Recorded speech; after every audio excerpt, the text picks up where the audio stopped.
Hi there. Welcome to Managing Self in a Changing World. My name is David McComb of Full Circle Management Solutions, a Belfast-based business consultancy.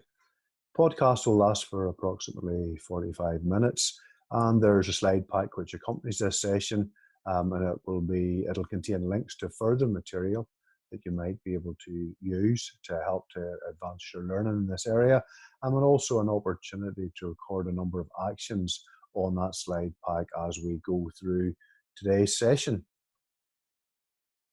Just want to open up the slides and to share those on screen.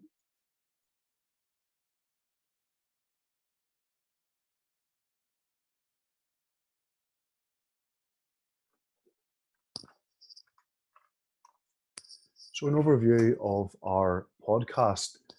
We want to just cover some general areas at the outset, and then we want to look at the idea of volatility, uncertainty, complexity, and ambiguity, and very much typified by where we now find ourselves, and also then to look at well-being and some things we might consider in that area. Also very focused on this session around three key areas on being proactive and how we might be and be more proactive going forward. To think about our own personal focus and how we might become more focused, and also about organisation and how we might be more organised, particularly in the area of prioritisation and on managing our time.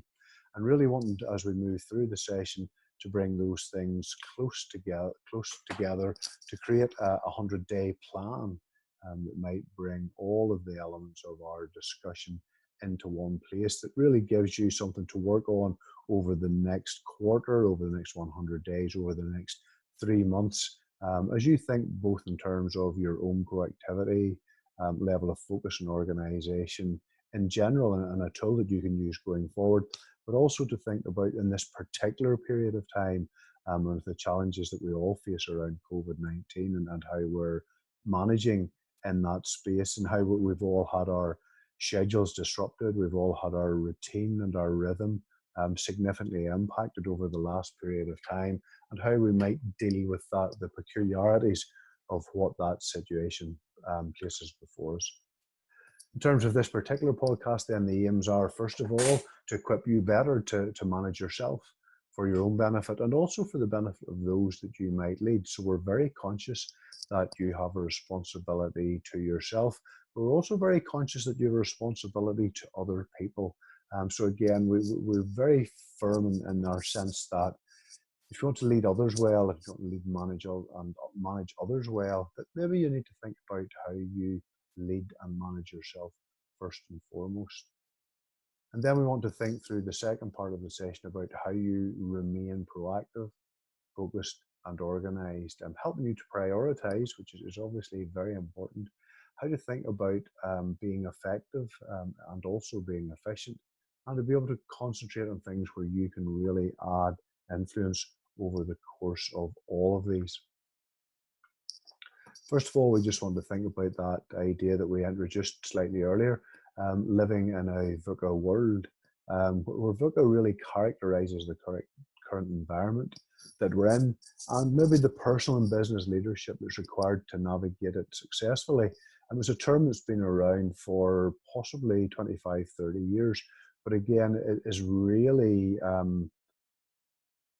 important when we consider where we currently are, and in what we've encountered in all of our organizations. If this is early April, a state of affairs that we've been contending with for the last probably week and a half to 2 weeks, maybe slightly longer, both personally and in terms of where we are in our businesses. We think about volatility, and the state of flux that we're now in, how dynamically things change, how quickly things have changed. Certainly been the case over the last few weeks, but any of us who've been in business for a number of years will recognize that over successive years, the atmosphere has become more and more volatile, and we've seen changes in the political environment, we've seen changes in the economic environment, we've seen maybe more recently, we've been very focused around Brexit and things of that nature. So that's the environment that we've been in. for a period of time, and that's certainly where we've been over the last few weeks. Secondly, we think about uncertainty, how things move very quickly, but also how difficult it is to plan ahead. And so often we've put so much onus on planning, and planning still remains very, very important, but also that we need to think about the level of uncertainty, the level of risk, the level of unknowns that there are whenever we're looking forward. We'll be aware in the third of these around the complexity of the business environment. And again, any of us who are trading in through different currencies, who are manufacturing products that we then have to bring in either through our supply chain, products from a different jurisdiction, or are selling into a number of different jurisdictions. The complexity of the environment that we now have to work in, as well as contending with compliance, regulatory, legal, technical requirements as well. It has become a much more complex environment. And finally, on the set of four is that sense of ambiguity. So again, that uncertainty, certainly we've already touched on, but also the ambiguous nature of where we are going forward and what that calls us to be, both in ourselves and in our businesses, to be able to contend with that, to be more agile, to be able to maybe worry sometimes less about planning in detail for the future, but being able to react much more quickly, to be much more agile, and to make good decisions based on less information, based on information that is maybe less complete. On the slide pack itself, we have a clip that you might want to look at. It's just a 2 or 3 minute clip on YouTube, which might give you just something more to work on whenever you're considering volatile, uncertain, complex, and ambiguous, and not just as an academic exercise, but to really think about what does this mean for me today, but also maybe more importantly, what does it mean going forward in terms of how I organize myself, how I arm myself, how I equip myself for this changing order, but also how do I equip my business for this change in the way things are. And also, I think it would be remiss not to mention the 5 steps to mental well-being. Certainly in a Northern Ireland context, we've seen a lot of work being done through the health trusts in this area. And again, these are the 5 steps that are quite often used in promoting the idea of better well-being. And I think it is worth, just in the times that we're in, they've become particularly important, and also that we think how these relate to us and how they might relate to our business connections, and also maybe our own personal connections. Firstly, if we look at connect, we need to think about how we talk and listen, how we're there, how we feel connected. And certainly, we're not physically connected. We're not allowed to be as physically connected or socially connected as we might have been through the traditional methods, through maybe face-to-face meetings, through being in the same workspace as our colleagues. So we need to look at different ways of doing that. And again, we have such fantastic technology with FaceTime, with WhatsApp video, with the medium that we're using to record this session through Zoom, Skype, and there's so many others that are available. But taking that opportunity to talk and listen, to be there and to feel connected, but not just to listen, but also maybe be able to see. Sometimes we can take in so much more information when we can see the other person as well as whenever we can hear them. To think about the importance of being active, and certainly this session isn't about diet and exercise, but we do recognize how important it is to release the endorphins, and how important it is to be active, to eat well, to exercise well, and to look after ourselves in terms of our own well-being, particularly at a time like this when our own rhythms and our own patterns and our own routines and schedules have been so significantly disrupted. Thirdly, we ask you to take notice, again, to take notice of those things that you enjoy and to carve out times for those.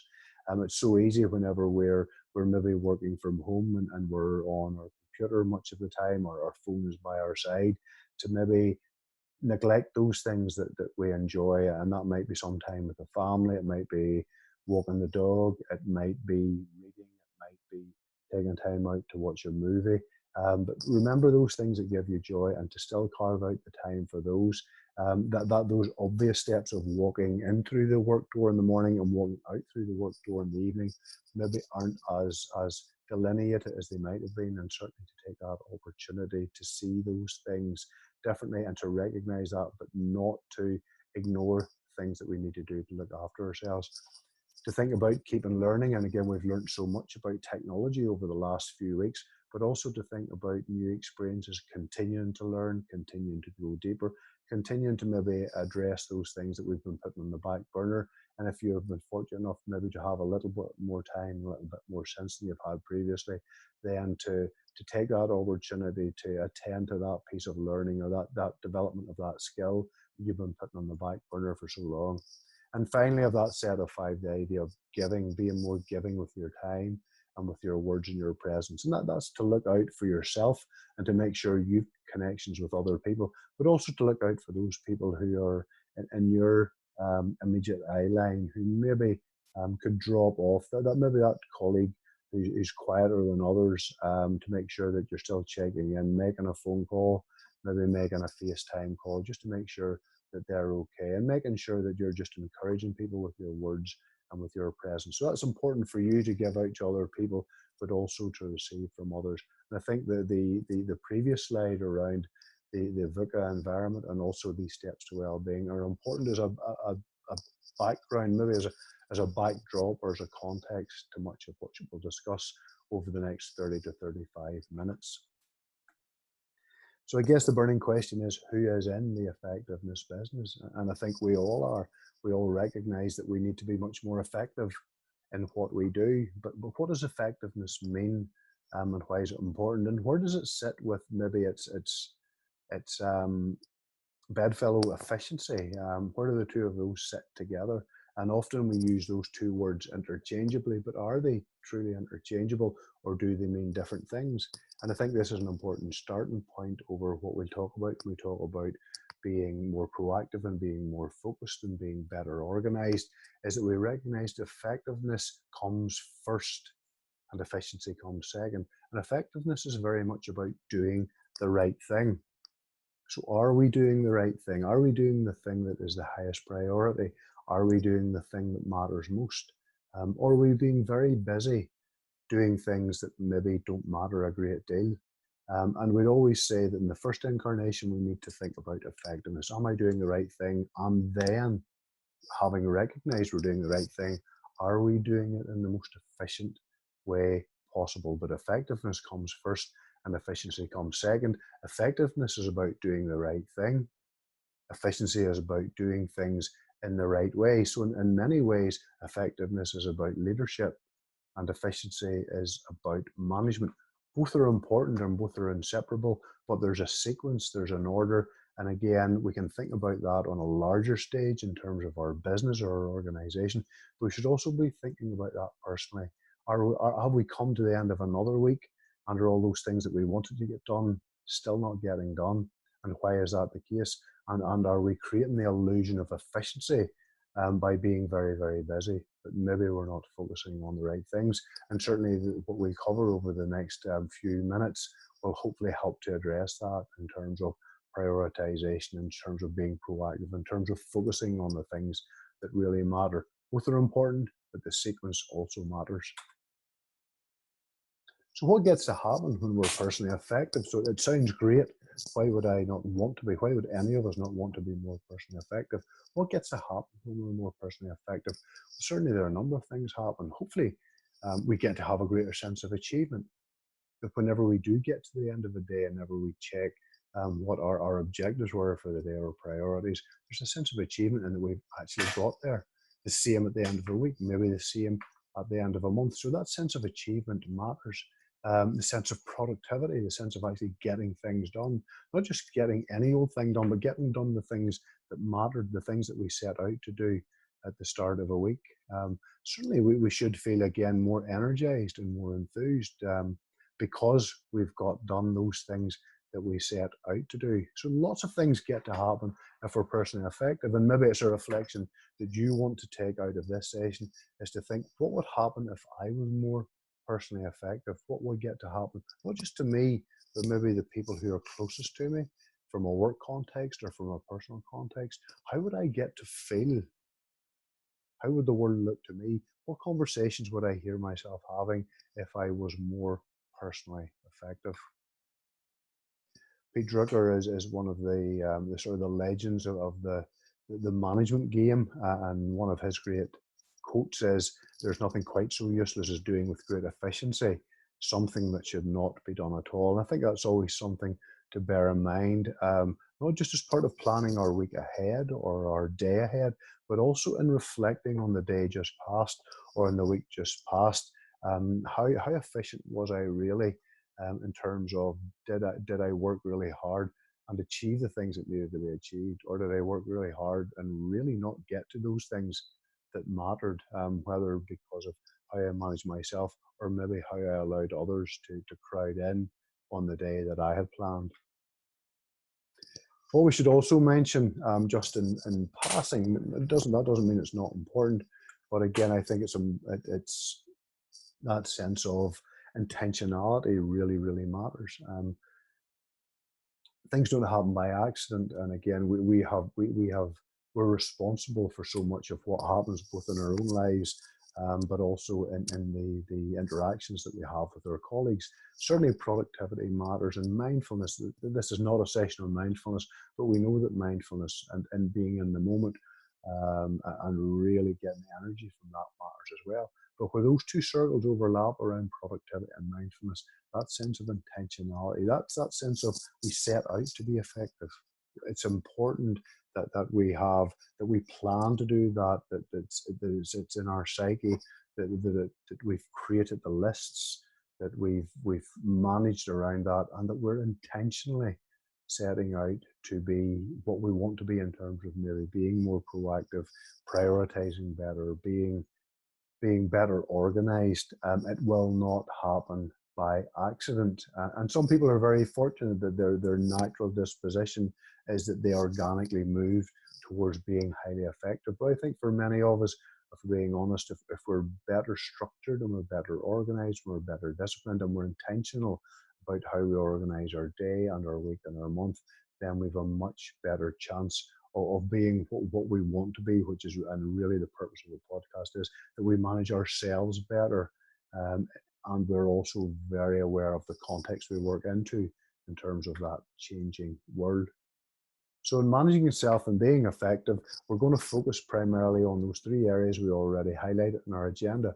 First of all, we're going to be proactive. We're going to take responsibility. And even just as we break that word responsibility down, we think about being more responsible, i.e. being better able to respond. And that's right at the heart of this sense of being proactive.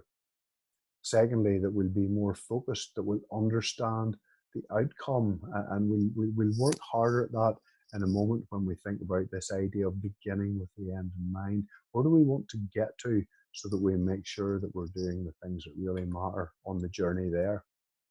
And thirdly, being better organized and prioritizing better primarily, but also thinking about how we manage our time. When we think about urgent versus important, we start to think about where we put our time so that we get the best return for the effort that we put in. And all the while in all of this, we're thinking about our own energy levels and thinking about where we do our best work and how we remain energized, both in terms of how we turn up in the morning, how we manage during the day, and also how we feel a sense of achievement and momentum and energy that is not just the result of adrenaline, but also the result of good practice throughout the day. Then we can reflect at the end of the day, or at the end of the week, or the end of the month, and then we can come back at the start of the next time period feeling equally energized, or maybe more so, for whatever that next period of time has in store. So first of all, if we think about being proactive is really about taking responsibility. And again, a lifetime is hopefully a longer period of time, but even just breaking that down into smaller chunks, it's about taking responsibility, that sense of being responsible for that period of time that we're thinking about.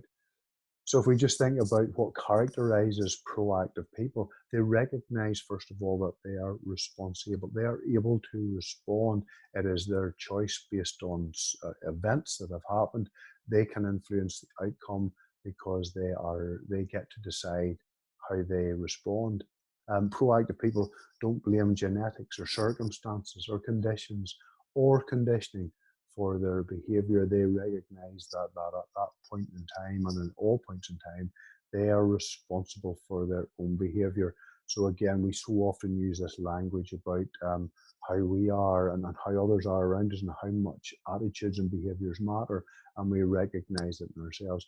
We get to decide how we turn up and the behavior that we decide to exhibit.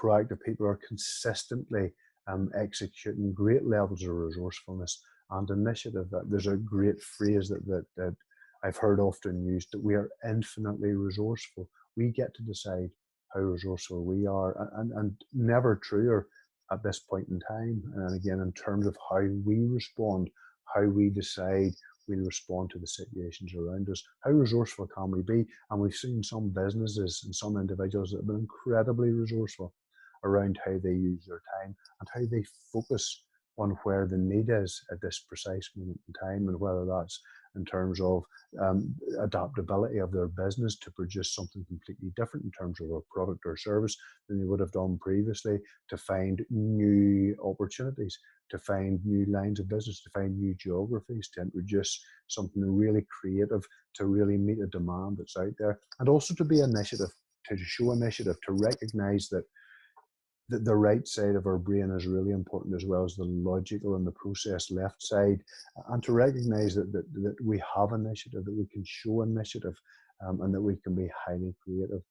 And also, proactive people know that they can get to choose their own behavior, that they get to decide how they respond in different situations, and maybe without being overly negative, but also it's important to think about people who maybe are more reactive in their mindset. What might typify them? Very often, reactive people are more affected by their physical environment. They find other reasons, and whether that's government or whether that's the economy or whether that's a set of circumstances, and they blame sometimes those external sources for their behavior.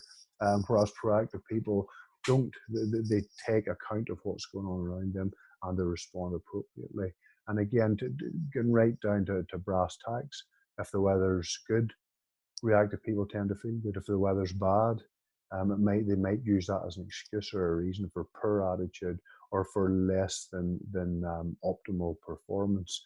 And again, the weather is only one example. Reactive people can very often find a whole range of reasons why they're not as proactive as they might be. And again, maybe other language you might use when we've been proactive on one side and we've reactive on the other is to think about fire prevention as opposed to firefighting, having a risk focus as opposed to having an issue focus. So proactivity, massively important, and we want to think just about developing those ideas into another couple of concepts that might help us to really get our head around not just proactivity as a concept, but also about how we might actually be more proactive on a day-to-day basis.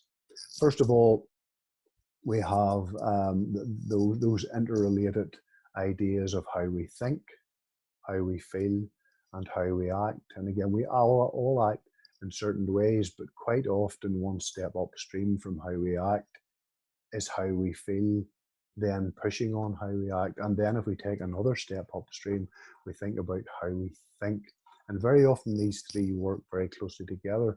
But where we need to get to is, in terms of root cause, is about being responsible or being proactive about how we think in the first instance, because that in turn presses on how we feel, and in turn presses and how we act. And again, there's lots of great neuroscience around these. There's lots more that we could talk about. But again, in terms of just what we're doing today, it's useful to think about how we think and how we have control over that. And then that can determine how we feel. And very often that manifests itself in how we act. Also, what's important in this space is this equation for those of you who maybe are more logic or process based, or maybe from an engineering or an operations background. We like a good equation. So E plus R equals O is saying that events plus your response is equal to the outcome. And what we're really saying is events will happen as events happen, and very often outside of our control, and very often in things that we have little influence over. But again, we can get to influence the outcome in terms of how we respond to any given situation. And again, we've seen this on so many occasions, maybe in our own lives, with people that we interact with colleagues, in our own businesses or organizations, and maybe in ourselves in terms of how we react, in terms of us deciding how we respond. And again, that idea of being response able, based on the current set of circumstances, that we get to determine how we respond. And if we believe that, then we can get to influence the outcome. What I'd ask you to think about, and again, certainly at this precise moment in time, but also beyond this session, and maybe as we think of this session, it's a short burst of 45 minutes, but how do we react beyond this session? How do we proact beyond this session? How do we take action? And again, the real value will come on what you decide to do with the information, with the knowledge, with maybe the skills that you've acquired over the course of this session. And certainly as you use the pack afterwards, think about being more proactive. Think about maybe where you've been agitated or provoked, or you've been stimulated in some way in your thinking, that what actions you might need to take. And these are really ground level actions. These are physical actions that you think that you might need to take now. And who's responsible? And certainly you're responsible, but who else might you need to work with in order to be more proactive as an action out of the section that we've just covered? And if we move from proactive to being more focused, how do we become more focused? And again, thinking back to the purpose of the session that we're covering around managing yourself in this world that's rapidly changing. So being focused is very much about beginning with the end in mind. And so this leans very heavily on Stephen Covey's 7 Habits of Highly Effective People. So again, if you've never read a management book, I'd really encourage you to read Stephen Covey's 7 Habits. And again, not just because it's a book about business or organization, it's a book about life, and it's something that's really, really useful. And the 3 sessions that we're focusing on around being proactive, being focused, and in being organized are very much related to Covey's first 3 habits, where he talks about getting yourself in order first, about personal victory, before we think about how we interact or are interdependent with others. So being focused is about beginning with the end in mind. It's having a vision, it's having a sense of where we're getting to, and that vision of what the end might look like, and whether that's at the end of today, or the end of the week, or that's a particular project, or that's a particular piece of work, or the solution to a problem. John Cotter, the change management guru, would say a great vision stops 1,000 stupid questions. So again, there's that sense of, if we have a very clear idea of where we're going, then it makes the journey towards that much more fluid, much more organized, much more sequential in terms of the steps to get there. But also all the while we've got our gaze fixed on the end and the vision where we want to get to. So again, if we're much more focused, we can develop this outcome-oriented mindset with every activity, and whether that's a project or a meeting or a particular presentation about various contributions that we might make, and very, very much in the spirit of what we're talking about in this particular session around daily and weekly planning. We think about being focused and managing our energy on the things that can be controlled, as opposed to the things that cannot be controlled, and very much focusing maybe on where we want to be in terms of 100 days. And we talked at the very outset of the next quarter. As we're publishing this session, we're very much at the start of April. So where do we want to be at the end of this quarter, at the end of June, and maybe then in 200 days? And I think there's a sense of the time that we're in, and with the virus that we're trying to all work with at the moment, that sense of where would we be in the next 100 days, and then maybe in the period thereafter, as we think about where we might be whenever we start to move through the other side to whatever that new normal might be at that point. So where do we want to be in 100 days and 200 days? Where do we want our business to be? What do we want to be saying? What discussions do we want to be having? Who do we want to be doing business with? What jurisdictions, what products or services do we want to be offering in 100 or 200 days? So in the next quarter, or in the next 2 quarters from where we are now. Again, very I really like this statement: if your ladder's not leaning against the right wall, every step you take gets you to the wrong place faster. And it's very much about, when we're being focused, we're thinking about getting to the right place, but also taking responsibility and determining what that right place might be in terms of the things that we can influence, the things that we can control. And very much central to all of this is the sense of good planning, and why planning matters at all, and why bother planning. Because in the first instance, and I think that hopefully this visual really helps to get the message across, that planning is the mental first creation before the physical second creation. Very often when we're delivering on a project, or we're delivering on a week, or we're delivering on a month, there should be a very clear sense of, we've been there before, and we have been, because as we've planned it, we've been thinking it through, and with that sense, as we're actually delivering or implementing or executing, that we've already been there because we have in the planning process. So again, it's why planning is so important, but also planning with that sense of, what is the end in mind? What is the physical second creation? And that's the value of planning, is that we get to think through, we get to do a walkthrough of how our project or our day or our week might go, so that when we get there, we've a sense that we've already been there once. It's also worth, just as we pass through that idea, that the sense of a circle of concern and a circle of influence. I think if we get too caught up in things that concern us, but things that we can't influence, then we tend to spend time poorly.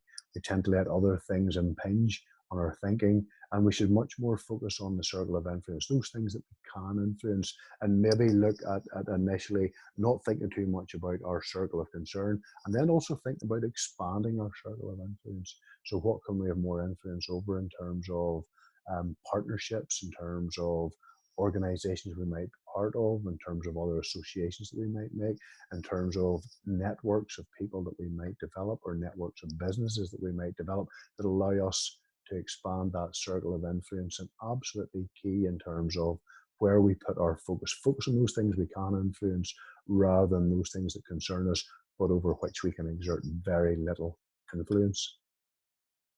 And again, as we think about, in the same way, about being more proactive, we now think about being more focused. What are the actions? What were you stimulated or agitated or provoked to think about over the last few minutes? And what actions might you want to take? And use the time following your watching of this podcast to think about how you might become more focused, or maybe let it run through the filters over a few hours or over a few days. And as other things occur to you, keep the file open, keep the proactive actions, keep the focus actions, keep those open, and add to those as we start to build a set of those that we might need to take some action around. And thirdly, we think about being better organized.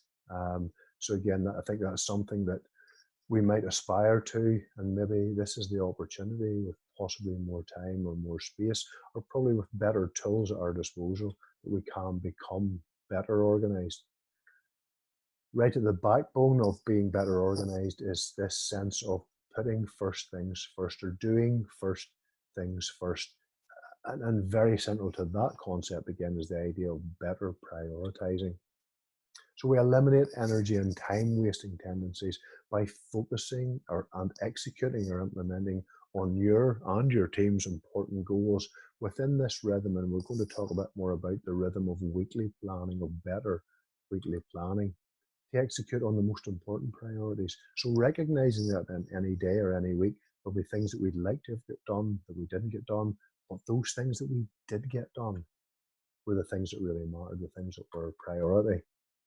And maybe as part of that, the idea of living a more balanced existence, that recognizing that not doing everything is okay, giving ourselves permission to not get everything done, but with the proper planning and the proper organization and the proper prioritization, the things that we do get done are the things that matter most. And maybe not just things in a business context, but things also in a personal context, that we get done those things that were most important. And what we're really saying, just to underpin all of that, is to realize that it's all right to say no. sometimes, so that we can focus on those highest priorities. And sometimes that's saying no to ourselves, and sometimes that's saying no to other people or to other pressures. Very much at the center of Covey's thinking in this area is this idea of urgent versus important, and where we should spend the majority of our time. And in terms of our thinking in this quadrant, where we would love to spend and where we should aspire to spend more of our time is in the top right hand quadrant. So we're spending our time on those things that are important but are not urgent, or maybe more accurately, in many cases, not urgent yet. Because I think we find, if we're being really honest, is that many of the things that are in the top left quadrant that are both urgent and important weren't always urgent. That at one time they were much less urgent, but somehow in the intervening time we have let things slip, or we haven't attended to things to create a draft, or to interact with other people first, or to run a short pilot, so that then we wait until something has become both urgent and important.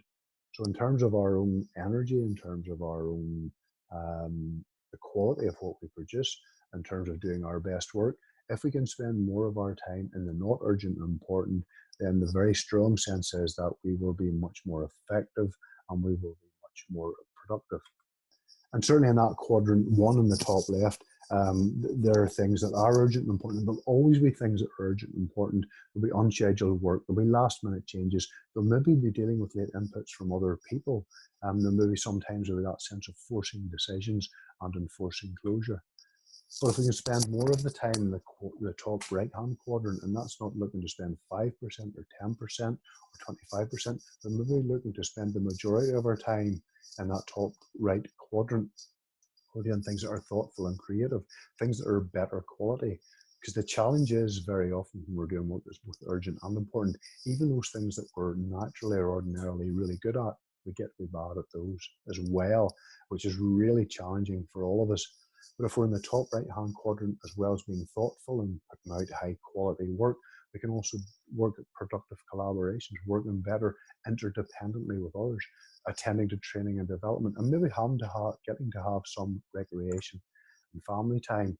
In the bottom left-hand quadrant, those things that are not important but urgent are generally of lower value. They tend to be non-project emergencies, just miscellaneous administration that we find that we have to do, but do we really have to do it?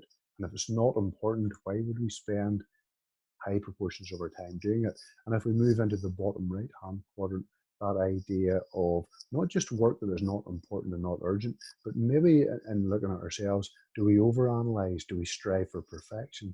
Is there this paralysis by analysis? How many times do we recheck a presentation that's important? How many times do we recheck an email that's important? And sometimes we just need to let those things go, because they can also be viewed as not urgent and not important.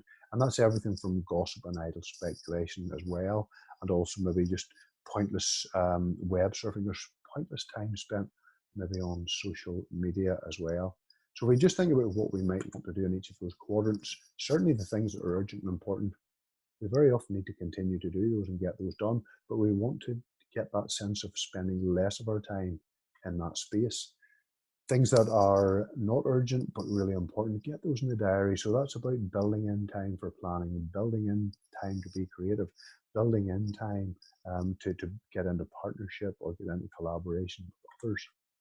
Maybe there's an opportunity for things that are in the bottom left-hand quadrant to delegate those, or to give them to somebody else as part of their development, where delegation becomes coaching. And certainly in the far right-hand quadrant, why would we do work that is not important and not urgent? So we need to dump that. We need to eliminate that completely from where we spend our time. So recognize it in order to do some new stuff. The only way we can do that is to spend more time that we probably don't have, but also maybe recognize that in trying to make time to do some new stuff, we may have to drop some old stuff. We may have to do less of some of the things that we're currently doing. And again, I love this visual, this sense that we've rocks, pebbles, and sand, and if the jar defines the time that we have available in any time period, a day or a week, if we fill the jar with sand, which are the small things, the less important and the less urgent things, then there's no time left to put in pebbles or rocks. But if we put in the rocks first, those really big things, those things that really matter in the week, and we build in the time to do those priority items, then the rocks get done. And we might also have space for some pebbles, and ultimately also space for some sand. So we're much more productive or much more effective in terms of how we use our time. And just as we move through that and we move towards the end of the session, we're thinking about prioritizing and planning inside that whole space of being much more organized with our time. And certainly there are some thoughts there that I'll want to point you towards.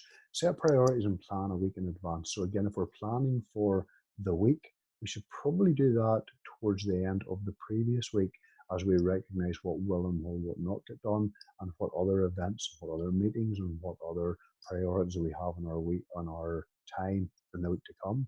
Think about a permanent diary or notebook, and that might be electronic, it might be paper-based. My preference is for paper-based, but certainly to have something you make notes in, not in the form of post-its, not in the form of scraps of paper, but something that's permanent as either a diary or a notebook, and to check that at the end of every day, and also to check that at the end of every week. So to reflect on the day past and to organize and manage and control for the day ahead. One other point that's on that group of 6 points is also to batch tasks into groups. So we're much more productive if we make our phone calls at the same time, if we write our reports in the same space of time, if we do like tasks or like activities in groups, we're mentally fresher and we're much more productive if we can do it in that manner. And again, that sense, and hopefully it's in a strong sense through much of what we've talked about, the sense that planning works best when it also includes prioritization. There are a number of approaches in this regard, and again, we don't have time to touch on any of those in great detail, but in the slide pack, if you click on any of those links, we've given you 3 examples there maybe to think about a bit more. If pen and paper really suit you, then bullet journaling might be the tool you're looking for. It's a concept that's been doing the rounds for some time, but has really been consolidated into a book by writer Carol called Bullet Journaling. And again, there's a YouTube clip there that comes from the bullet journaling website, and it gives you 4 minutes just on how that might work. And certainly that's a tool that we as an organization in Full Circle have been working with many of our clients, and with really, really good results. A second option is to look at maybe an approach or a methodology called GTD, Getting Things Done. And again, the author of that concept is a guy called David Allen, and there's a link to his website. Or maybe if you're more less pen and paper and more towards using an app, then Trello or Asana or Backpack or Teamwork. There are a number of these that will help to manage large projects, but very often have really good variants that allow you to manage your time much better as well. And Trello is the one that's possibly one that's more popular at the moment. So again, you don't need a lot of equipment, you don't need a lot of tech, you don't need a lot of kit. And in many cases, and for many people, pen and paper is more than adequate. And it allows you then that opportunity to be very creative. And again, we see a number of layouts there through the bullet journaling approach, where everyone comes at it in a very different way. But the key is that you have a system or a process or a method that doesn't leak, that doesn't let things get dropped, that you can manage multiple projects, you can keep many plates spinning. And again, there's really effective planning, effective prioritization, but also things don't get missed or things don't drop off the edge. Just in terms of that, practice some ideas in there, just again, as we move towards the end of the session. Get started and be intentional. Try it. If it's not working, if your system's not working well at the minute, try something different. The value of reflection at the end of a day or at the end of a week. What went well? Let's do more of that. What didn't go so well? Maybe we need to do something different for the next day. Think about practice. Think about setting goals. Think about trying it on for size. Maybe first take a few small steps. So let's try it for a week and see how it goes. Let's try it for a month and see how it goes, and then refine and make better and improve. Think about maybe going at it for the longer term. Think about endurance. Think about resilience. Think about really toughing out, and also be comfortable with imperfection. I've been using bullet journaling for 3.5 years, and it really took me 6 to 9 months to get to a system or a process that I was really happy with. And there are still glitches and there's still a few hiccups and there's still hit some bumps in the road, but by and large, it's much better than it was. But I've got a system that very rarely leaks, and I have a system that allows me to plan and prioritize and hopefully make the most effective use of my time. So just some general pointers, some things to think about. The Pareto rule, the 80-20 rule, that 80% of your productivity is going to come from 20% of your tasks or activities. So this really, really reinforces that idea of prioritization and how important it is. Don't procrastinate. Make decisions, move things on. Again, it's often said the best thing to do is to make the right decision. The second best thing is the wrong decision. The third and the worst thing to do is to make no decision. So again, don't be a slave to procrastination. Make decisions and move things on. The old sporting analogy again works very well. Touch things only once, and maybe particularly applicable to emails. Read it once and decide whether you're going to dump it, whether you're going to pass it on, whether you're going to hold it for later, or whether you're going to take action right now. Think about meetings, and again, meetings can be incredibly productive or they can be incredibly unproductive and very ineffective. Every meeting should have an agenda, should have a set of objectives, and should result in some action that is followed up on. Have a consistent ritual, so have a pattern, particularly in the morning. And again, very often, if we're going to have a good day, we start well, we start strongly in terms of where we make the best use of our time for our first 15 minutes or half an hour whenever we sit down at our desk. Have a regular pattern, have a regular rhythm, and make sure that we get off to a strong start at the beginning of the day. We all know when we do our best work. We all know when we can only do maybe more mundane or more routine tasks. And we need to focus very strongly on our energy levels, and that's everything from our exercise and our nutrition, but also again on the types of work that we can do best at different times of the day. And also we need to recognize that we all have that life outside of work. And very often that balance between life and work and making time for both is where we're at our most effective, certainly inside the workspace. So just around being more organized, exactly as we did with the prioritization and proactivity, and is exactly as we've just done again with the idea of being more focused. Also being more organized, what actions do I need to take? Do I need to use a pen and paper method? Do I need an app? Do I need something that allows me to have better control of my systems? And just in terms of bringing that all together, we talked already about the 100 days or the quarter or 3 months and how important that is. And I would advocate that if you've been provoked, if you've been stimulated to think differently, then it's to build your plan for the next 100 days. And maybe never more important than the set of conditions that we now have that are impacting all of us so heavily on how we work, and on how we interact, and on how we communicate, and in terms of how we do business.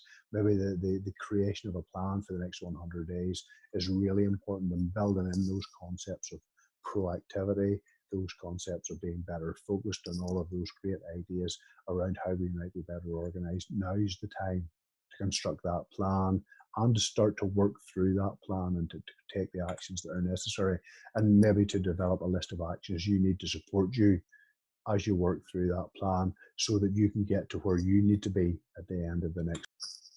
Just want to say thanks very much for joining me on this particular podcast. I hope it's been really useful, and I hope not just that you've enjoyed the 40 minutes, the 45 minutes that we spent together, but also that you have something you can take away, something you can work on, and that over the longer term, something you can really apply.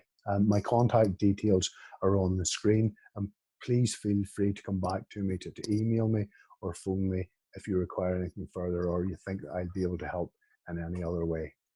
Thank you.